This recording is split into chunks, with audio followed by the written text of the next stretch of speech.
Hello दोस्तों, मेरा नाम प्रियांशु है और ये मेरी स्टोरी है। ये बात 8 महीने पहले की है। मेरे बुआ के यहाँ शादी था तो हम पहले से गए हुए थे। हम उनके यहाँ घर में रुके हुए थे। उसी दिन दूर के रिश्ते की एक मौसी आई। उनसे मेरी मुलाकात पारिवारिक समारोह में होता रहता था तो अच्छी जान पहचान थी। उनकी उम्र 28 साल की है। देखने में वो 25 की ही लगती है। मौसी गांव की रहने वाली है। दोस्तों, बता दूं कि मौसी की शादी नहीं हुई है। मौसी ने जिंदगी में शादी नहीं करने का फैसला किया था। मौसी को मैं बहुत पहले से पसंद करता था और उनके बारे सोचता रहता था। मेरा मन था कि मौसी के साथ कुछ हो जाए तो मजा आ जाए। खैर, अगले दिन शादी की तैयारियां करना था तो दिन शुरू होते ही काम भी शुरू हो गया। मैं भैया के साथ भवन में सामान ले जाने लगा। पूरा दिन ऐसे ही निकल गया। फिर रात हुआ तो संयोग ऐसा हुआ कि मुझे मौसी के कमरे में ही सोने का मौका मिला। हम दोनों एक ही कमरे में सो रहे थे। मैं मौसी से बात करना चाहता था, लेकिन मैं डर रहा था कि कहीं वे गुस्सा न हो जाएं। फिर मुझे नींद आने लगा तो मैं सो गया। फिर सुबह उठकर मैं बाथरूम में घुस गया और नहाने लगा। थोड़ी देर बाद मौसी दरवाजा खटखटाने लगी। मैंने पूछा, क्या हुआ मौसी? वो बोली, तुझे कितना टाइम और लगेगा नहाने में? मैं बोला, अभी तो शुरू किया है नहाना। क्या हुआ? मौसी बोली, मुझे भी जाना है। घर में एक ही बाथरूम था जो टॉयलेट अटैच था, इसलिए मौसी के लिए मजबूरी हो गई थी। मैं भी सोच ही रहा था कि क्या करूं, गीले बदन के साथ एकदम से कैसे बाहर निकलूं। फिर मैंने जल्दी जल्दी नहाना शुरू कर दिया। दरवाजे के पीछे से मौसी की आवाज फिर आई, प्रियांशु, जल्दी करो, बहुत जरूरी है। मैंने कहा, बस 5 मिनट। मौसी, वह झुंझला गई, जल्दी करो, समझे? मैं गीले बदन तौलिए में लिपटा बाहर निकला। मौसी दरवाजे के पास खड़ी थीं, उनकी नजरें झुकी हुई थी। वो जल्दी से बाथरूम में चली गईं। मैं कमरे में आकर कपड़े पहनने लगा। थोड़ी देर बाद मौसी बाहर आई। वह मुझे देखकर मुस्कुराईं। इतनी देर क्यों लगाते हो? उन्होंने पूछा। मैंने कहा, अभी तो जल्दी की थी। मौसी ने तंज कसा, ये तुम्हारी जल्दी है? हम दोनों हंसने लगे। फिर दिन भर शादी की तैयारियां चलता रहा। मौसी हर काम में व्यस्त रहीं, लेकिन उनकी मुस्कान मेरे दिमाग में अटका रहा। रात को फिर वही कमरा मिला। हम दोनों फिर एक साथ थे। मौसी पलंग पर थीं, मैं नीचे बिस्तर पर। उन्होंने पूछा, थक गए? मैंने कहा, थोड़ा सा। आप? थकावट तो है, पर मजा भी आ रहा है। मैंने धीरे से कहा, आप खुश लग रही हैं। मौसी ने ठंडी सांस ली। खुश हूं, पर अंदर कुछ खाली सा लगता है। मैंने बात बदल दी, आपने शादी क्यों नहीं की? मौसी चुप हो गई। हर किसी की अपनी कहानी होती है प्रियांशु। मैंने महसूस किया कि ये सवाल नहीं करना चाहिए था। माहौल थोड़ी देर के लिए गंभीर हो गया।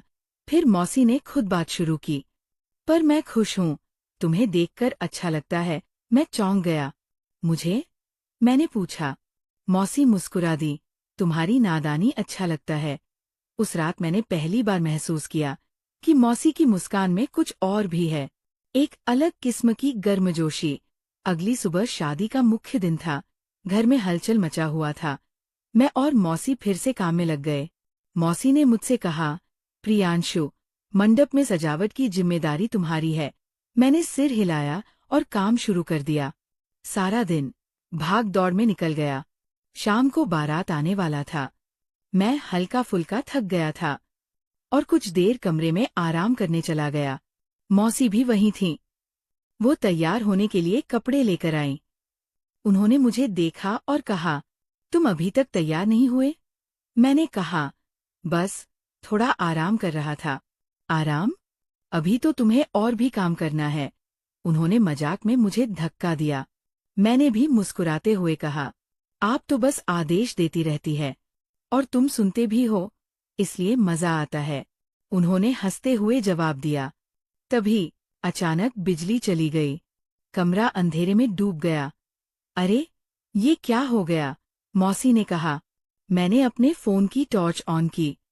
कमरे में हल्की रोशनी फैल गई।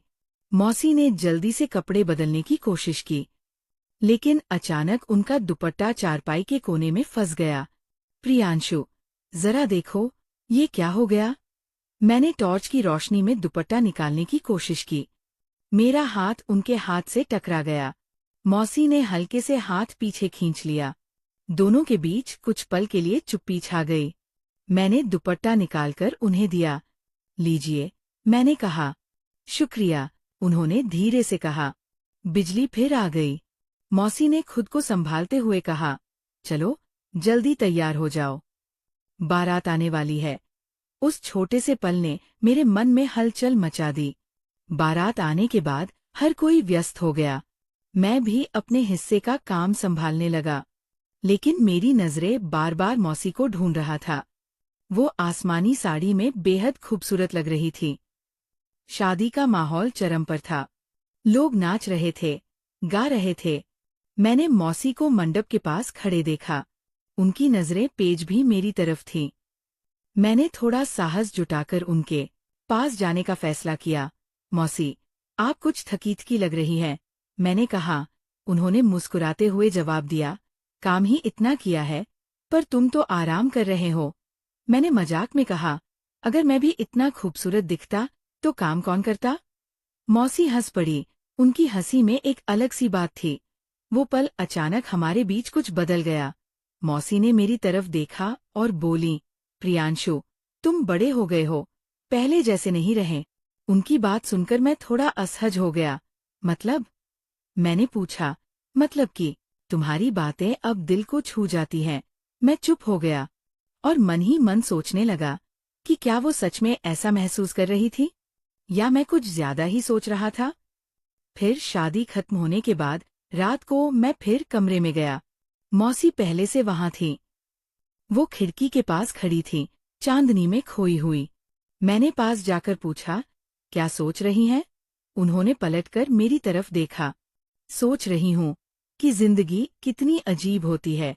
कुछ रिश्ते हमें समझ नहीं आते, लेकिन वो हमारे दिल के बहुत करीब होते हैं।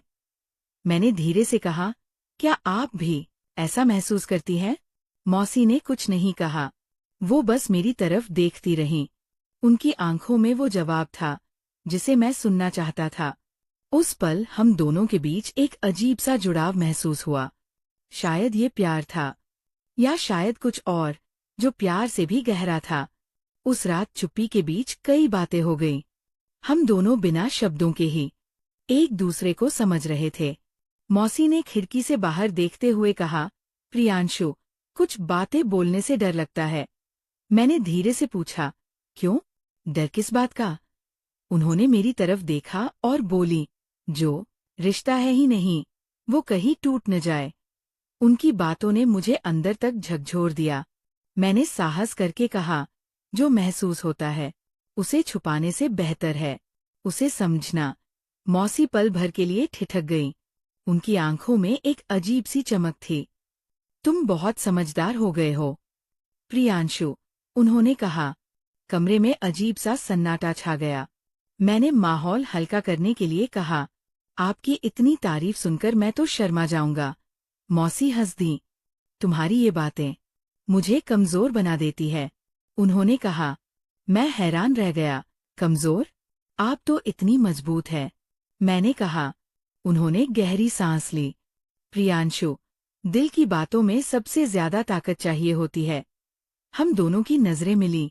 उन आंखों में जो एहसास था वो मुझे रोमांचित कर रहा था। तभी कमरे के बाहर किसी के आने की आहट हुई। मौसी तुरंत खामोश हो गई। मैंने दरवाजा खोला तो एक रिश्तेदार था। प्रियांशु, मंडप में कुछ काम बाकी है, जल्दी आओ, उसने कहा। मैं बाहर जाने लगा। मौसी ने मुझे रोकते हुए धीरे से कहा, प्रियांशु, एक बात कहना चाहती हूँ। मैंने पूछा, क्या? वो हल्के स्वर में बोली, अपने दिल की बात कभी छुपाना मत। उनकी इस बात ने मुझे अंदर तक झकझोर दिया।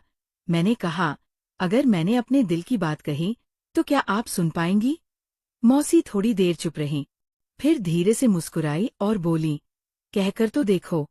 उनकी मुस्कान में छिपे रहस्य ने मुझे और रोमांचित कर दिया। क्या यह इशारा था कि वो भी मेरे लिए कुछ महसूस करती हैं? मैं मंडप की ओर बढ़ गया, लेकिन मेरा दिल अब मौसी के पास था। शादी की रस्में खत्म होते होते रात गहरी हो गई थी। मैं मंडप में खड़ा था, पर ध्यान कहीं और था। हर पल मुझे मौसी की बात याद आ रही थी। क्या मैं उन्हें सच में सब बता सकता था? क्या वह सच में सुनने को तैयार थी?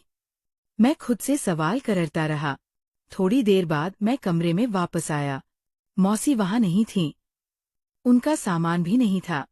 मेरे दिल में अजीब सी बेचैनी होने लगी। मैंने घर के हर कोने में उन्हें ढूंढा। आखिरकार मुझे वो आंगन में मिली। वो खामोश बैठी थी, आसमान की तरफ देख रही थी। मैंने पास जाकर पूछा, मौसी, यहाँ अकेले क्यों बैठी हैं? वो चौंक गई। शायद मुझे इतनी जल्दी ढूंढने की उम्मीद नहीं थी। बस कुछ सोच रही थी, उन्होंने कहा। मैंने हिम्मत जुटाई और उनके पास बैठ गया। क्या सोच रही थी? उन्होंने मेरी तरफ देखा। प्रियांशु, जिंदगी में कुछ रिश्ते ऐसे होते हैं जो बने नहीं होते, पर महसूस जरूर होते हैं। उनकी बात सुनकर मेरा दिल तेजी से धड़कने लगा। मैंने कहा, आप कुछ कहना चाहती हैं तो कहिए। उन्होंने गहरी सांस ली। प्रियांशु, मैं जानती हूँ कि तुम क्या महसूस करते हो। मैं सन्न रह गया। आपको कैसे पता? उन्होंने हल्के से मुस्कुराकर कहा, तुम्हारी आंखें सब बता देती है। मेरे पास शब्द नहीं थे। मैंने धीरे से कहा, मैं आपसे बहुत प्यार करता हूँ। मौसी थोड़ी देर चुप रहीं, फिर उन्होंने कहा, प्रियांशु, मैं भी तुम्हारे लिए कुछ महसूस करती हूँ, लेकिन ये रिश्ता समाज के लिए सही नहीं है। उनकी बातों ने मुझे झकझोर दिया। क्या समाज के डर से हम अपनी भावनाओं को मार देंगे? मैंने पूछा। उन्होंने गहरी नजरों से मेरी तरफ देखा। प्रियांशु, जिंदगी सिर्फ भावनाओं से नहीं चलती, कुछ सीमाएं हमें खुद बनानी पड़ती है। मैंने उनकी आंखों में दर्द देखा। उन्होंने खुद को कमजोर पड़ने से रोका। तुम बहुत अच्छे इंसान हो, प्रियांशु, लेकिन हमें इस एहसास को यही खत्म करना होगा। उनकी बात सुनकर मैं टूट गया। मैंने कहा, क्या आप मुझे हमेशा के लिए छोड़ देंगी? उन्होंने आंसू भरी आंखों से कहा, छोड़ना नहीं चाहती, लेकिन यही सही है। उस रात मौसी ने मेरे दिल पर एक ऐसी चोट दी जिसे मैं कभी नहीं भूल सकता। वो मुझे छोड़कर चली गईं। क्या आप मुझे हमेशा के लिए छोड़ देगी? उन्होंने आंसू भरी आंखों से कहा, छोड़ना नहीं चाहती, लेकिन यही सही है। उस रात मौसी ने मेरे दिल पर एक ऐसी चोट दी जिसे मैं कभी नहीं भूल सकता। वो मुझे छोड़कर चली गई। मैं खामोश खड़ा उन्हें जाते हुए देखता रहा। उनके कदम दूर होते गए, लेकिन उनका एहसास हमेशा मेरे साथ रहेगा। ये कहानी वही खत्म हो गई जहां हमारा रिश्ता शुरू हुआ था।